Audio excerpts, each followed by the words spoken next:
Muy buenas a todos, ¿cómo está? Bienvenido al episodio número 6 de Padre Rico, Padre Pobre. Yo soy Mauro Liporazzi y acá estamos en el efecto Cashflow desempaquetando, ¿no?, las enseñanzas de Padre Rico, y hoy te traigo algo que sin duda cambió mi rumbo de alguna manera como buscador de la libertad financiera y también cambió el de Robert, así que también debería cambiar la tuya, ¿verdad? El título del capítulo 6 es Trabajar para aprender, no para ganar dinero. Esto no es lo opuesto a lo que estamos acostumbrados a escuchar, lo que nos enseñaron. Así que el mundo está lleno de personas inteligentes, que son genias en algo. Son talentosas, educadas, dotadas. Lo vemos todos los días. Pero el talento no es suficiente. Robert dice algo que plantea el episodio. El talento genera nada de plata. Y lo puedes ver en doctores, dentistas, profesionales que tienen años de estudios, pero ganan menos de $20,000, $30,000 al año. Esto es el ejemplo que pone Robert en el libro. Pero ¿por qué es que ganan tan poco si son profesionales o son especialistas? Porque les falta una sola cosa. No es inteligencia, es habilidad. Una habilidad. Robert en el capítulo plantea una habilidad. Yo creo que son dos y te las voy a contar. Pero lo loco es esto. La mayoría solo necesita esa habilidad, que es esencial, y estoy de acuerdo obviamente, que plantea Robert, con lo que saben o para lo que se especializaron ganar muchísimo más, una bestialidad más, para que su ingreso se dispare exponencialmente. Y acá me tengo que meter en una historia que cuenta Robert de una entrevista que le hicieron en Singapur en 1995, donde Robert va a un hotel de lujo a que lo reporteen, y esta joven reportera puntualmente se sienta y empiezan a charlar, y Roberto en ese evento, él compartía escenario con Zig Ziglar, estaba enfocado en motivación y iba a dar una charla de eso, y Robert de los secretos de los ricos. Y previo a la entrevista, Robert en el camino como que se fija a ver quién era la entrevistadora, y empezó a ver artículos de la chica y le impactaron porque la chica tenía un estilo muy claro, duro. Sus artículos retenían muchísimo la atención. Y pregunta a Robert, tiene un gran estilo, ¿qué le impide lograr sus sueños? Porque en la charla con la entrevistadora le decía, qué bueno, que tenés ciertas habilidades, que sos un escritor, que sos rico, que no sé qué. Y Robert entonces le pregunta, tenés un gran estilo, ¿qué te impide lograr tus sueños? Ella contestó, quiero ser autor bestseller, pero mi carrera no avanza. Dicen que mis novelas son excelentes, pero en mi vida no cambia nada, no pasa nada. Ella contaba, trabajo en un periódico, pago mis cuentas, pero hasta ahí llego. Y Robert le dice, tengo un amigo en Singapur que dirige una de las escuelas más grandes de venta, da cursos, trabaja con grandes corporaciones y le dice, realmente con lo que vos sabés escribir, si vos tendrías estos cursos, esta información, tu carrera despegaría. La entrevistadora se pone rígida y le pregunta de golpe, no tan amable, ¿estás sugiriendo que tengo que aprender a vender? ¿En serio? Entonces, cuando Robert la siente, la mina explota y dice, yo tengo una maestría en literatura inglesa. ¿Vos te pensás que yo me voy a meter a ser vendedora? ¿Por qué querría yo ser vendedora si soy profesional? Para no vender. Odio a los vendedores. Solo quiero dinero. Todo lo que estudié, escribo bien, soy genia en eso, quiero plata. Quiero que se tangibilice lo que yo aprendí en dinero. Y inmediatamente la señora se levantó, guardó todas sus cosas y le dice, la entrevista terminó. Y Robert le dice, pero espera, en estas notas que estás escribiendo y que tenés acá sobre la mesa, decís que vas a entrevistar a Robert Kiyosaki, autor bestseller más vendido del mundo. Robert le dice, en tus notas no dice autor de los mejores escritos, dice autor de los más vendidos. La señora abre los ojos. Robert le dice, soy escritor, pero soy un escritor muy malo. Vos sos una buena escritora. Y la mina dice, claro, si yo fui a una escuela para aprender a escribir profesionalmente. Y Robert le dice, yo tengo experiencia en ventas. Por eso soy autor bestseller y gano millones con eso. Vos tenés una maestría y no ganas nada. Sos autora de los mejores escritos. Yo soy autor de los libros más vendidos. Y eso empezó a generarle en la cara de la reportera. Entonces dijo, la entrevista se termina acá, yo me voy, nunca me voy a rebajar a vender. Personas como vos no deberían escribir, yo soy profesional de la escritura, vos sos vendedor, esto no es justo. Se guardó las notas, salió por la puerta de vidrio del hotel y no apareció más. Esa historia me toca porque lo veo demasiadas veces. Al hacer tantos años que hago coaching financiero con alumnos, una gran parte de mis estudiantes son profesionales importantes en su mundo, en su materia, en su mercado. Y no importa si es de Argentina, de Uruguay, de Paraguay, yo crecí en un entorno con una mentalidad de empleado muy arraigada y con conversaciones velando por los derechos de trabajadores, ¿no? Ay, ¿cómo que los maestros cobran tan poco? El sistema es injusto. Cuando escuché este concepto en el capítulo 6 de Padre Rico, Padre Pobre, trabajar para aprender y no para ganar dinero fue muy disruptivo para mí. Yo veía talento pobre todos los días. Por ejemplo, en Argentina fue muy común en una época, mientras yo estudiaba todo lo que es la doctrina Padre Rico, que abunden los abogados y contadores conduciendo taxis y trabajando por la mínima, con títulos importantes que no se los valoraba, pero como no había trabajo, tampoco podían hacer mucho. Y lo que pasaba era exactamente lo mismo que la reportera. Robert lo denomina arrogancia profesional. Estudian demasiado para hacer la especialidad que tienen, pero nadie les enseñó a marketear lo que tienen. Este episodio enseña algo crítico. Cuando me ofrecían trabajo, no pensaba solamente en el dinero, pensaba también en el aprendizaje, porque imagínate invertir años en un trabajo sin ningún otro retorno que el dinero, que se va cuando uno está en modo estudiante o en sus primeros trabajos, no tiene un portafolio de inversión para destinar el dinero, ¿no? Entonces, invertir ese tiempo sin tener un retorno adicional es un costo enorme que no deberías estar dispuesto a pagar. En mi caso, tenía muchísimas oportunidades de empleo, sea en informática o comercio exterior, pero rechazaba la mayoría porque no había un aprendizaje que realmente me mueva o algo en la industria o en el ambiente que quiera aprender. Cuando trabajé en comercio exterior, trabajé para aprender, meterme en todo lo que había estudiado. Cuando trabajé en empresas de programación, trabajé para ver cómo era la parte del trabajo, ¿no? De lo que yo estaba haciendo. Y así cuando acepté ser coach financiero de la institución donde yo mismo me estaba formando, yo quería acelerar mi aprendizaje, yo quería ayudar a otros para expandir el contexto y el entorno en el cual yo me movía. Y acá la frase que cambia todo, porque Robert repite en este capítulo de falta solamente una habilidad para poder lograr riqueza. Y habla de doctores, dentistas, prácticos profesionales, educados con problemas financieros. La mayoría necesita una habilidad adicional para que sus ingresos se dispare adicionalmente. Y uno se pregunta, ¿cómo solamente una habilidad podría cambiar todo? Robert lo explica, la inteligencia financiera es la sinergia entre contabilidad, inversión, mercadotecnia, leyes. Cuando uno combina las 4 habilidades, se simplifica el ganar dinero y el reproducirlo. Pero acá hay un punto crítico. En la parte del dinero, no solo trabajar duro genera dinero. Trabajar duro es una parte que si vos estás como empleado vas a requerir, ¿sí? Pero lo que hace la diferencia es la distinción entre la especialización y generalización. Es decir, hay dos mundos completamente diferentes. Robert lo cuenta en el episodio con su padre educado y su padre rico. Padre educado le decía siempre, especializate para poder ganar más, especializate, profundizá en lo que estás aprendiendo, sea médico, ortopedia, dentistas especializados en implantes dentales o abogado en derecho tributario. Robert comentaba que en un punto de su vida tuvo que decidir si profundizar y ser piloto de cierto tipo de aviones o si realmente iba a convertirse en un generalista que le permita tener una visión mucho más amplia del mundo. Entonces, lo que Padre Rico le decía era la versión del sistema tradicional. Los empleos recompensan y pagan mejor a quienes han estudiado en profundidad, es decir, a quienes son especialistas. Y Padre Rico le decía lo opuesto, ¿no? Le decía, si vos querés ser rico, tenés que saber poco sobre mucho, es decir, ser generalista.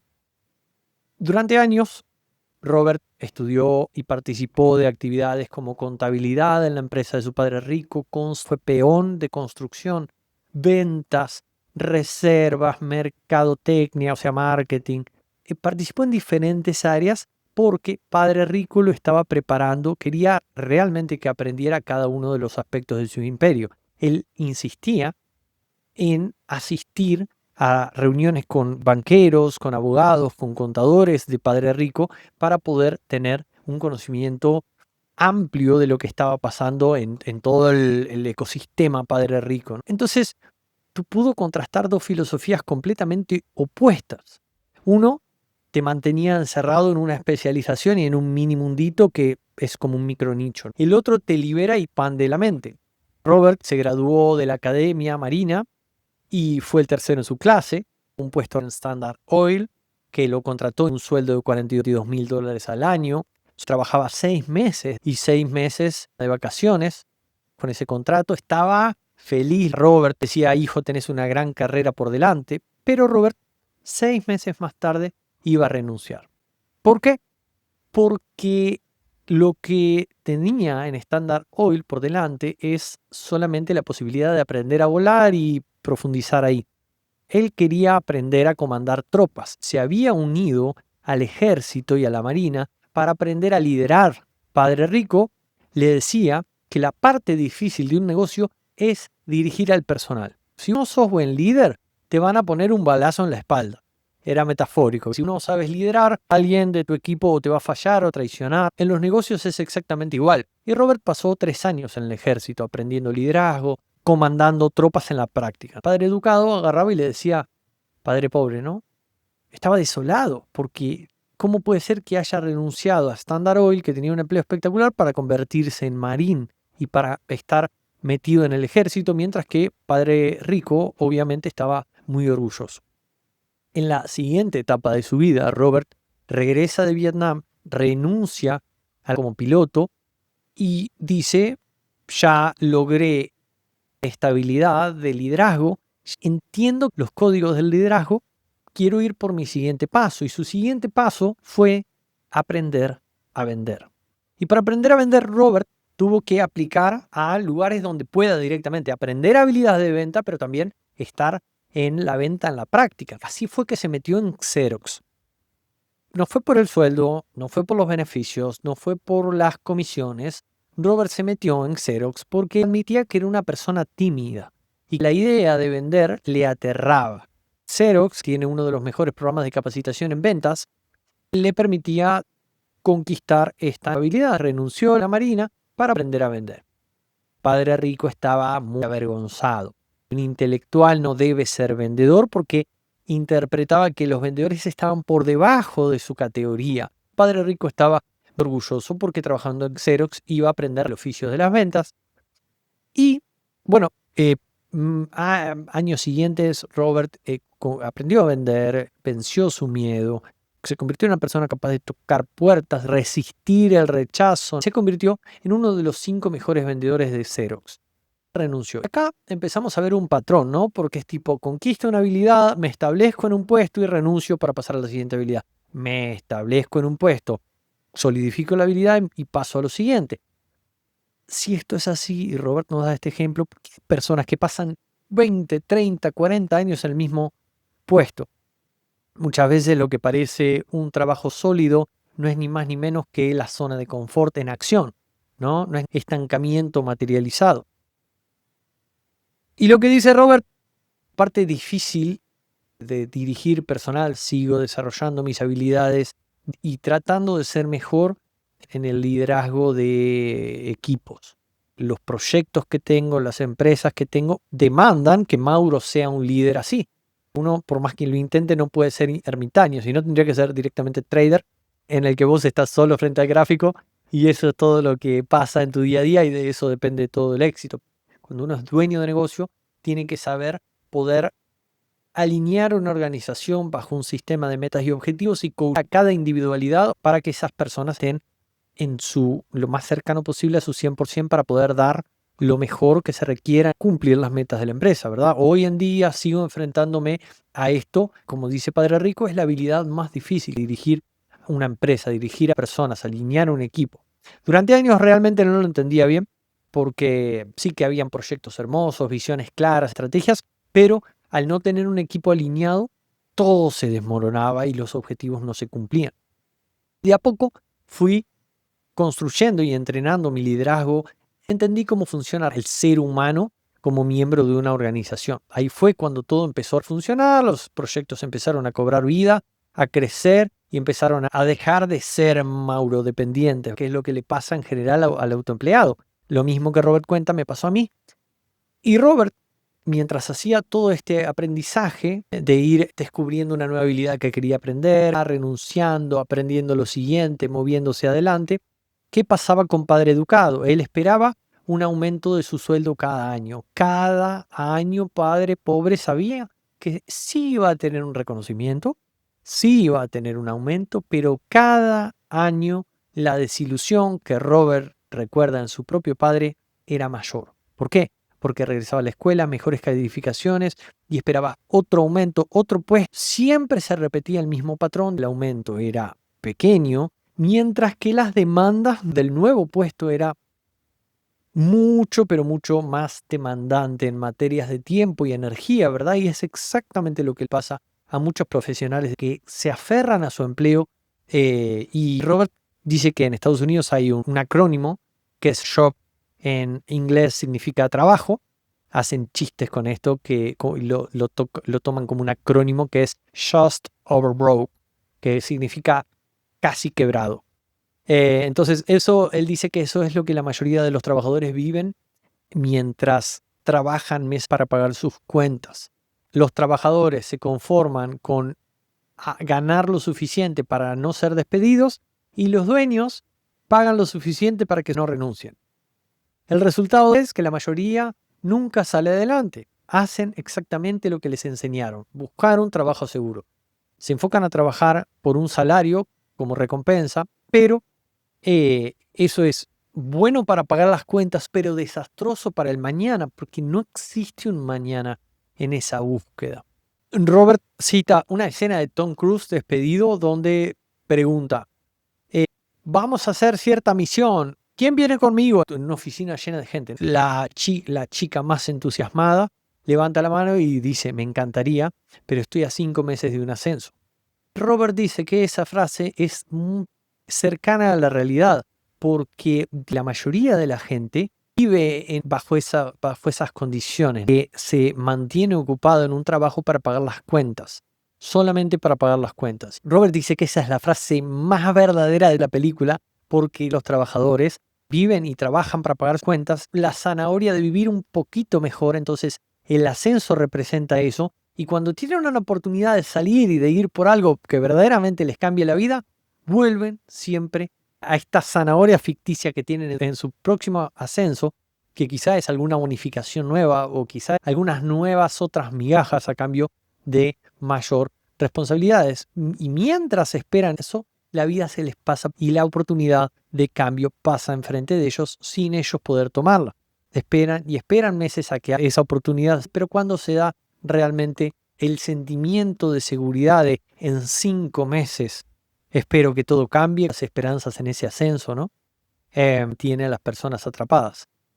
Robert pregunta algo que es muy cercano a lo que pasa a todo el mundo.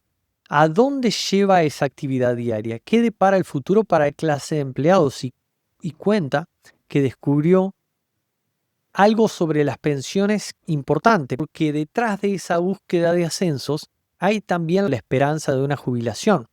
50% de la fuerza laboral que hoy está activa no tiene pensión, ninguna. Y el otro 50% son pensiones realmente pequeñas.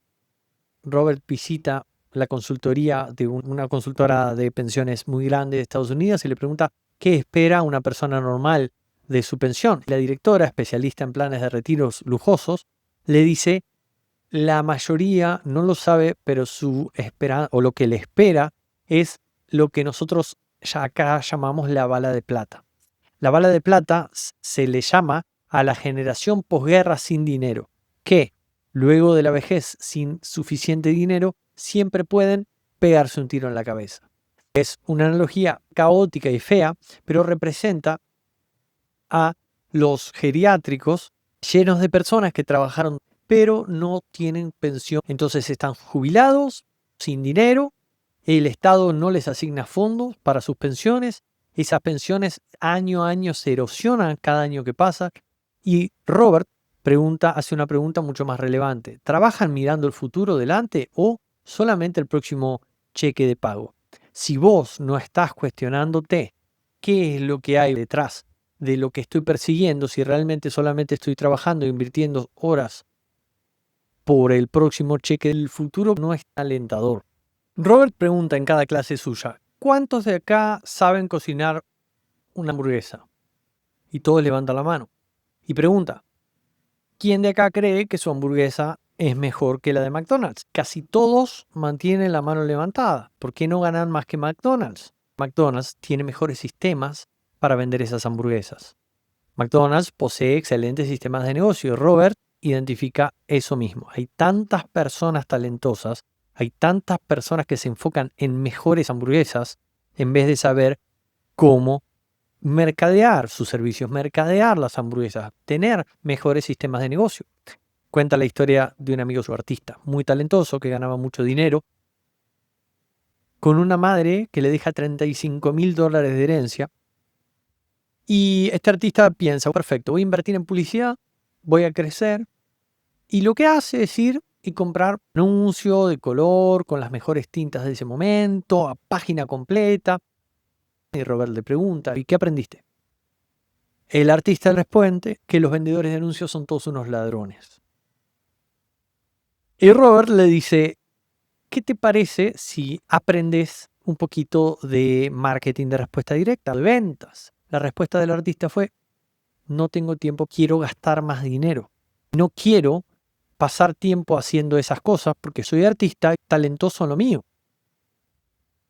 Pero años siguientes a conocer todo esto, a leer Padre Rico, Padre Pobre, quizá influenciado. Hice, no sé si coincidencia o no, creo que influenciado unos 15 años atrás ya, pero comencé con aprender todo lo relacionado a marketing online, que en ese era la novedad, y particularmente la disciplina de marketing de respuesta directa, ¿no? De respuesta directa. Robert lo menciona, ¿no? Aprendes ventas o marketing directo.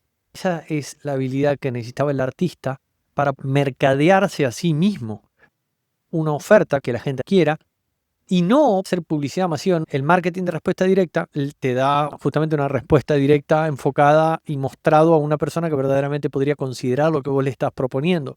No la típica publicitaria en la calle, ¿no? Que hay un anuncio ahí, vos no sabés quién lo ve y quién no lo ve.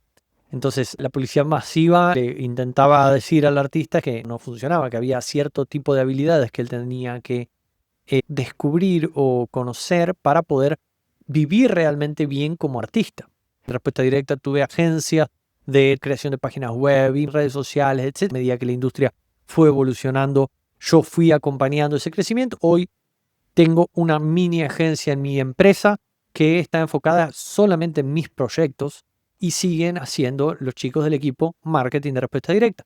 Entonces, esto que pasa con este artista que cita Robert nos deja la enseñanza de que la única habilidad importante a aprender es la de las ventas. Vos, en lo que seas o hayas aprendido en tu carrera, necesitas aprender a comercializarte, necesitas aprender a vender. En la medida que podés aprender a vender, contratar agencias o vendedores si no es lo que vos querés, pero vos la única persona que puede aprender a posicionarte, a diferenciarte, a entender cuál es tu lugar en el mercado, a quién servir, cómo se arma una oferta irresistible, a entender verdaderamente cómo se distribuye y cómo se mercadea una oferta irresistible. En este punto, Robert comenta 3 habilidades administrativas imprescindibles. La primera es la administración del flujo de efectivo, cómo manejas tu dinero. La segunda es la administración de los sistemas, incluyéndote a vos, a tu familia, a cómo invierten su tiempo, ¿verdad? La tercera es la administración de personal, cómo liderás, cómo motivás, cómo construís equipo.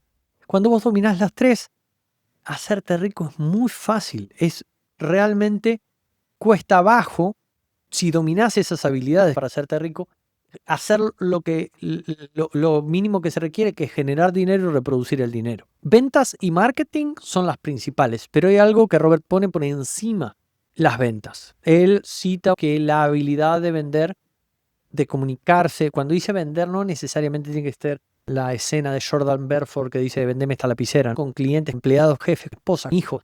La venta ocupa un lugar relevante en nuestra vida, constituye la base del éxito personal. Las habilidades de comunicación, escribir, hablar, negociar, son cruciales para que podamos desenvolvernos en los negocios y las inversiones. Cuando dice qué tengo que hacer yo para revertir la historia de la escritora, lo principal es enfocarse en esa habilidad, no en generar más plata, sino en pasar tiempo y generar experiencia. Como consecuencia, vas a obtener las habilidades que necesitas para lo que querés lograr. En este caso, la escritora era muy buena técnicamente, pero no sabía mercadear sus libros, ¿verdad? Cuando salí de la escuela me metí en licenciatura en sistemas. Especialización total, ¿verdad? ¿Por qué me metí ahí? Porque yo tenía la idea de que la gente de informática tenía buenos sueldos. Entonces quería especializarme ahí para tener trabajo garantizado. Hasta que me di cuenta de que alrededor mío eran todos aspirantes a empleados que querían trabajar en la próxima buena empresa. Yo quería ser dueño de la empresa, quería ser el que contrate a los programadores. Entonces en mi cabeza pasó como un cortocircuito, porque chocaban en mí las dos visiones opuestas. Lo que escuchaba alrededor y con mis profesores de no, porque tales empresas están contratando, y lo que estaba aprendiendo con la doctrina Padre Rico. Yo quiero ser el dueño de una empresa de programación que sí, que factura muy bien, que venden sus servicios muy bien y que le pagan a programadores. Estuve 3 años en la carrera. Gracias a Dios aprendí mucho de matemática, de lógica, de sistemas, etc. Pero lo que hice fue abandonar mi carrera al tercer año, aunque me iba muy bien, pero dedicarme más que nada a e-commerce, a sistemas, a marketing de respuesta directa, a ventas, a liderazgo, a finanzas, a estrategia, a cosas que sí tenían el potencial de llevarme por el camino de vida que quería. Hay dos caminos muy distintos: el padre pobre educado, especialización, y profundizar siempre en lo mismo. Ser más específico, más experto. El abogado número 1 en derecho tributario va a ganar bien, pero ese abogado necesita comercializar su firma. Padre rico, preparación general, ser generalista, tener conocimiento general de cómo se estructuran empresas, de cómo funcionan las empresas, cómo reclutan, cómo consiguen gente brillante, cómo se estructuran los departamentos, cómo se hace management a las personas, cómo funcionan las operaciones, las ventas, los recursos humanos. No exclusivamente enfocado en una cosa, porque si yo no entiendo las otras, no tengo posibilidad de sentarme de igual a igual con un gerente de recursos humanos a estructurar un plano que sirva a los dos para trabajar tranquilo y a mí para lograr resultados. Los ricos hacen lo mismo con sus hijos, no los especializan, los preparan con distintas áreas para que aprendan de todo y puedan desenvolverse en su industria o entorno empresarial. Y si hay un cambio en esa industria, si cambian las situaciones de mercado, lo que sea, si vos te especializás en una cosa y sos empleado, quedás desempleado. Y tus conocimientos ya no valen para mucho más. Mientras que si sos generalista, algo cambia y vos cambiás. Es decir, te adaptás porque conocés de todo un poquito. En el capítulo 6 quiero dejarte una actividad que se llama auditoría de habilidades. ¿Sos empleado? ¿Sos autoempleado? ¿Te falta esa chispa para disparar tu ingreso? Vamos a trabajar en un ejercicio que no te dé en un chasquido de $2 millones, pero sí va a reconocer tus habilidades y visualizar cuáles tendrías que desarrollar. Vamos a empezar. Lo primero es escribir 3 cosas: talento, especialidad, cosas que realmente vos sepas en lo que sos bueno. Quiero que puedas listar, como si estarías haciendo un FODA, la F de fortalezas. ¿Cuáles son tus fortalezas, verdad? Bien, punto número 1, ¿en qué sos bueno? Punto número 2, ¿qué habilidades tenés? Quizás vos podés decir, a mí se me facilita mucho el Excel, manejo de Excel. Quizás vos podés decir, estoy todo el día hablando con gente y tengo la habilidad de conectar con la gente. O puedo administrar personal, o soy muy bueno en ventas. Vamos por algunas categorías puntuales. Administración de flujo de efectivo. ¿Sí o no? Solamente poner sí o no al lado de la categoría. Administración de flujo de efectivo. ¿Sí o no? ¿Tenés habilidad o no? Administración de sistemas empresariales. ¿Sí o no? Administración de personal. O sea, recursos humanos o talento. ¿Sí o no? ¿Ventas? ¿Sí o no? ¿Marketing? ¿Sí o no? ¿Comunicación? ¿Escrita o verbal? ¿Sí o no? Tercero, prueba del McDonald's. ¿Qué haces mejor que tus competidores o mejor que la gente de tu industria? Y como prueba de McDonald's, pregúntate, ¿tengo un sistema mejor para vender esto que yo hago mejor? Si la respuesta es sí, haces algo mejor que tus competidores, pero no tenés un sistema para comercializarlo, tu problema no es de talento, no es tras la búsqueda de una carrera con salida laboral, como dicen, voy a hacer la próxima especialización, el próximo doctorado. No, no va por ahí, por lo menos no si querés tener una calidad de vida mejor. Lo que tenés que concentrarte es en ese tipo de habilidades, el sistema de venta, comunicación, marketing, ventas. Listar cuál es la habilidad que te falta. Si tendrías que enfocarte en una o en dos. En este comienzo, ¿cuál sería? Sé específico, sé claro. Y también una cosa importante, ¿dónde podrías aprenderla? ¿Y cuánto tiempo estarías dispuesto a invertir en aprenderla? Comparte públicamente en el grupo de School, que tenés el acceso debajo en cashflowonline.club. Entras y vas a pasar a School y ahí ver un post con todas estas preguntas del episodio del efecto Cashflow, Padre Rico, Padre Pobre número 6. Si lo buscas en la lupita por el nombre del episodio, vas a encontrar el post y esta consigna para que puedas leerla tranquilo. Si quieres copiarla, pegarla abajo en los comentarios y responderla de a poco. Recordá que cada capítulo en el podcast equivale a una actividad para pasar esto a tu vida real y para que lo puedas materializar, no solamente leer y tener ese subidón de dopamina que nos da cuando conocemos algo nuevo. Veo profesionales brillantes generando migajas, actores explotados por empresas privadas, dentistas endeudados o que trabajan muchísimas horas, abogados que tienen que estar todo el día en la calle para cerrar un caso por trimestre, artistas que hacen cosas maravillosas pero son pobres. Todos son excelentes en lo que hacen, pero no saben comercializar lo que están haciendo, no saben vender para que les paguen y les paguen bien. Nunca aprendieron a comercializarse. La historia de Robert admite que es un escritor mediocre, pero él es bueno con las ventas, es un autor de libros más vendidos de educación financiera. Él aprendió marketing y ventas, sabe vender. Los profesionales los crean en silencio, nadie los conoce, esperan que los descubran, pero pasa la vida y siguen lamentándose porque nadie valore lo que hacen o aprendieron. Y esto no funciona así, nunca. Acordate, McDonald's no hace la mejor hamburguesa del mercado, pero sí tiene un sistema, tiene una máquina de posicionamiento y ventas. Por eso ganan millones y son propietarios de los edificios más importantes de todas las ciudades mientras trabajas por un salario o pocos clientes. No es tu culpa, la escuela te preparó para que sea así, pero puedes revertir esa situación. Estudia más a fondo sobre un tema hasta te haces el mejor de tu nicho. Funciona hasta que no funciona más. O la industria cambia, o una empresa cierra, o te reemplazan por alguien más barato. Y de repente tu doctorado no vale nada. Tu expertise queda irrelevante y nadie te contrata, nadie te conoce, nadie sabe de vos, nadie sabe que existís. Entonces, es importante aprender a comunicar y a marketear y a vender lo que haces. ¿Qué hace la gente rica acá? No especializan a sus hijos. Nunca. Los mueven de un lado al otro de sus empresas, finanzas, operaciones, ventas, recursos humanos. No lo hacen experto en nada, pero tienen un panorama general. Involucrarte en una empresa, aprender a ver los sistemas de negocio es una de las mejores inversiones en vos mismo y en tu entendimiento de los sistemas de negocios. Y cuando las cosas no funcionan bien, vas a saber pivotear y no te vas a quedar sin ingresos. Siempre volvemos al mismo punto. No hay falta de dinero, hay falta de una habilidad, ventas y comunicación. Es creación de sistemas. Es que la gente sepa que realmente existís, que haces algo, que te dedicas a algo. Así que hacete la pregunta, ¿trabajás para aprender o trabajás para ganar? Si solo trabajás para ganar, terminás siendo un ratón girando en la rueda, corriendo duro todos los días, que mañana te levantes nuevamente y sigas en esa jaula tratando de cubrir los gastos que hiciste. Pero si elegís aprender, entonces todo cambia, se transforma, todo. Así que te veo en School para poder poner esto en práctica, saber de tus habilidades. Hay algo que se puede hacer, sea conmigo o sea con cualquiera de los miembros del club de Cashflow. Recordá que nos vemos todos los jueves por acá, por el canal del club de Cashflow. Si no estás suscrito todavía, suscríbete, compartí este episodio con quien creas que debe comenzar a trabajar para aprender y pregúntate, ¿quiero ganar o quiero aprender? Nos vemos el jueves que viene. Te mando un abrazo grande y nos leemos en School.